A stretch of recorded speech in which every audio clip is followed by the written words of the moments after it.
Alexander of Macedon by Harold Lamb. We're still in Chapter 1, the passage of the Chariot of the Sun. This time, Leonidas answered without thought. Ptolemy, Nearchus, Harpagus, although I could name a dozen as easily. A dozen, Alexander reflected, was the number of boys about his own age from 12 to 14 years, selected by his mother to share his classes with the tutors. Ptolemy, a year older than he, was quicker to learn and quicker to jest. His mother had been Arsinoe,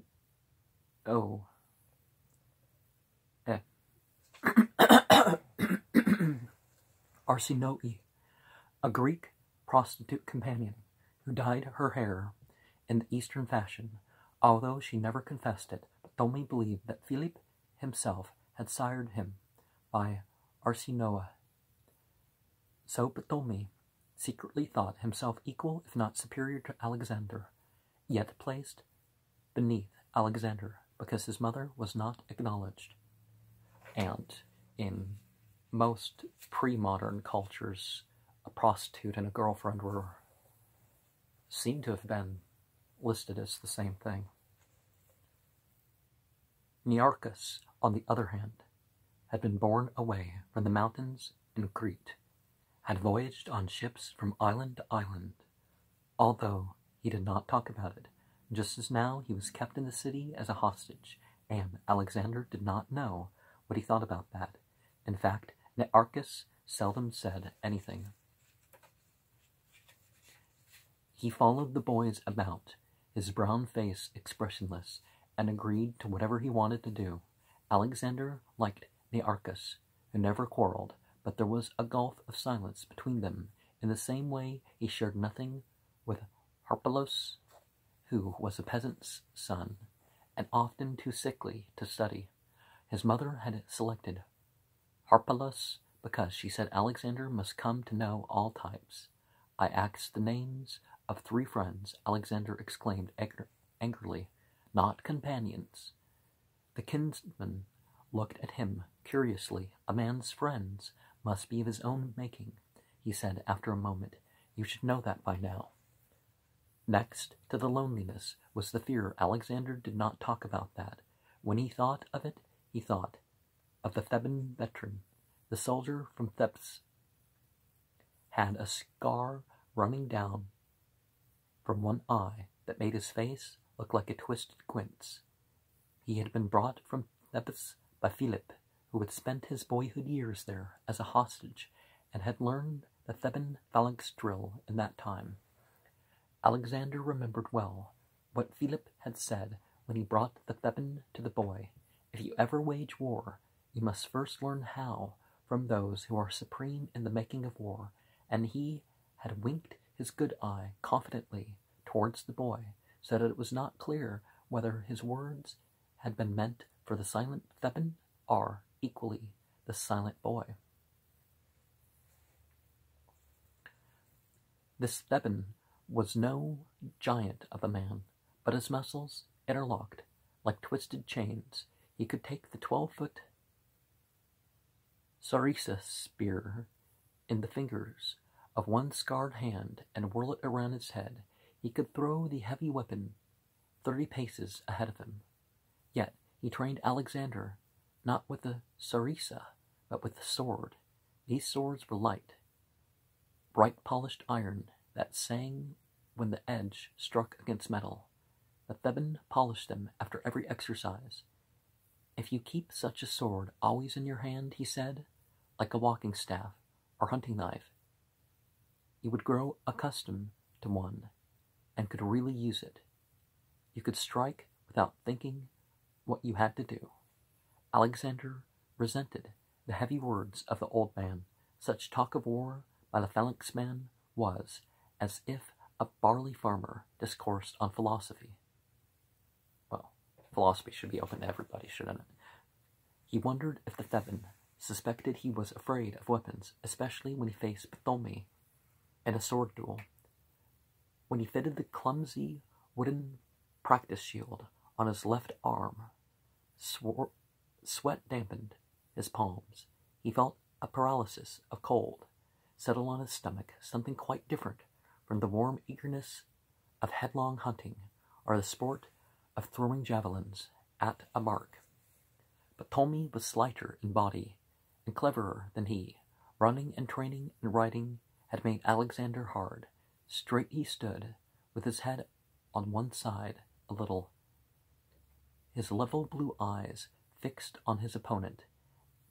The tangled red-gold curls brought back from his eyes. He had his mother's delicate skin that reddened over his face and body rather than darkened to brown under the sun. Like her, he had beauty, but Ptolemy fought viciously, carefully, easily managed to keep ahead of Alexander in the count of blows scored on his wooden shield. Clearly, he showed that he was superior in skill. Then at times he hurt Alexander on the side, away from watching Theban, flicking the sword blade suddenly against his thigh or the side of his head to draw blood and induce the Theban to stop the fight. Then Ptolemy would smile, as if tired of playing with such toys. Once the Theban had not stopped the sword fight between the boys, and Alexander found himself limping so that he could barely shift his weight from one foot to the other, and blood running into his eyes half blinded him. He tried to shake the blood clear of his eyes. Instead, Ptolemy's face shone through a red haze, and suddenly the coldness went out of Alexander. His sword felt light, his arm moved free, and his legs drove him forward.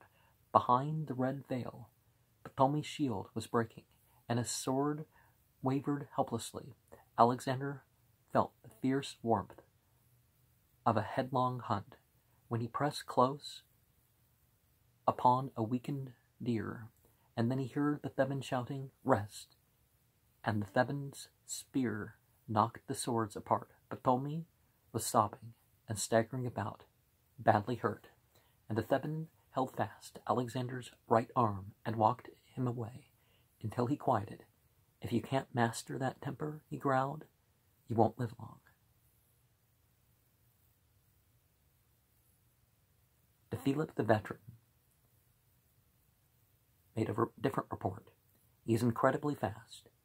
He is much more dangerous than the others, but he sweats like a racing horse at the touch of chariot harness, and he loses his head. I doubt he will ever learn to use weapons as he should. If so, Philip said, he can thank his mother for it. The same cold fear seized on Alexander when he tried to swim the river. During the spring flood, Nearchus did not mind the flood. He went into the water and worked his way through it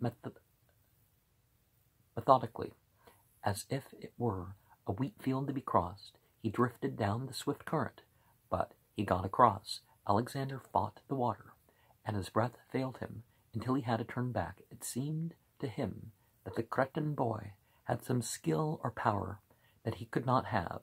However, the good-natured Nearchus did not boast any such skill. "A water rat can do it much better," he grinned. And Ptolemy got in one of his gibes at Alexander. "You are a marvelous runner. Why don't you enter the Pythian Games next year if you were too young for the marathon?" Alexander thought of the crowds watching the great games, the athletes straining over the grass course, the chosen runners of the world. He shook his head. "You are afraid of not coming in first," Ptolemy jeered. "A king's son shouldn't lose, should he?" "I would enter," Alexander burst out, "if others were king's sons." Ptolemy smiled. The servants said that water would always be dangerous to Alexander. The spirit that resided in deep water was hostile to him, and no sacrifice could alter that. Nearchus, who had been brought up on the blue sea, said that here in the mountains the torrents were dangerous enough. Spirits are no spirits.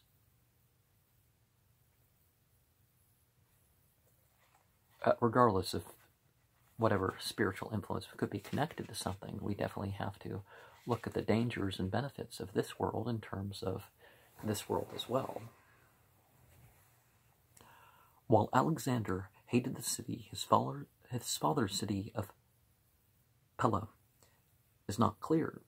It had no wall because Philip declared it needed no wall. It was small and gray, with houses of granite blocks built like barracks. It had no gardens, and its streets were winding alleys with stairs leading up and down the hillside, perhaps because he was confined to it.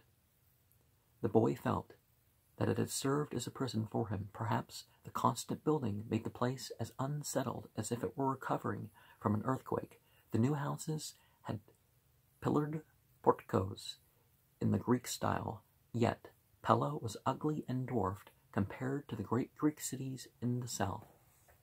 Philip had insisted on moving down from their old home at Aga in the hills to this lake near the seashore. If we have no ships, he grumbled, at least we can move the city nearer the highway. And for once his wife made no objection. The handsomest place in the new capital was the hippodrome Philip had designed with care for his racehorses down by the lake. We do have good stables, Alexander's mother had remarked when she first saw the racecourse laid out. His mother, who journeyed constantly to the mysteries at Delphi, and the markets at Corinth, which, I don't remember which Greek spelling we're looking at with some of these, so excuse my mispronunciation sometimes, belittled Pella. To him, the city, she reiterated, was being according to Philip's plan. He would leave nothing for his son to build after his death, and he had no more sense of design than a horse herder. Perhaps Alexander hated Pella because of the pent-up antagonisms within it, although Philip was absent most of the time. With armies, he dominated over Pella, not liking anything to be done in the city except on his advice.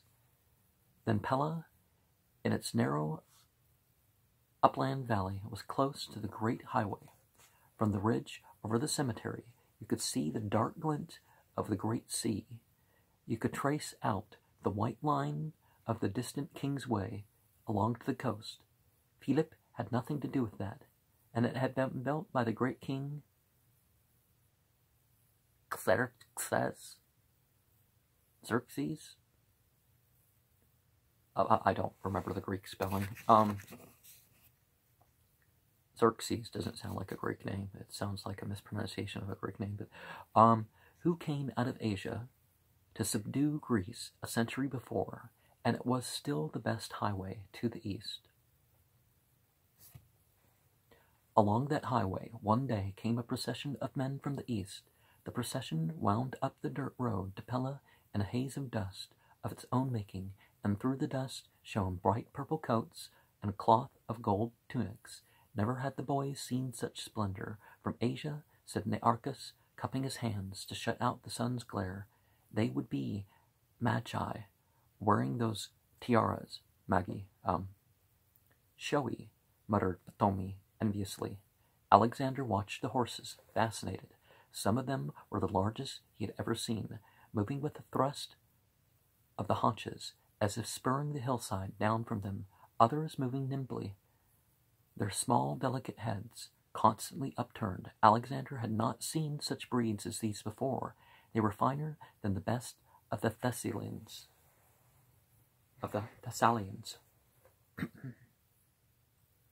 It did not take the boys long to learn that the strangers were ambassadors from the king of Asia, Persians. The Greeks called them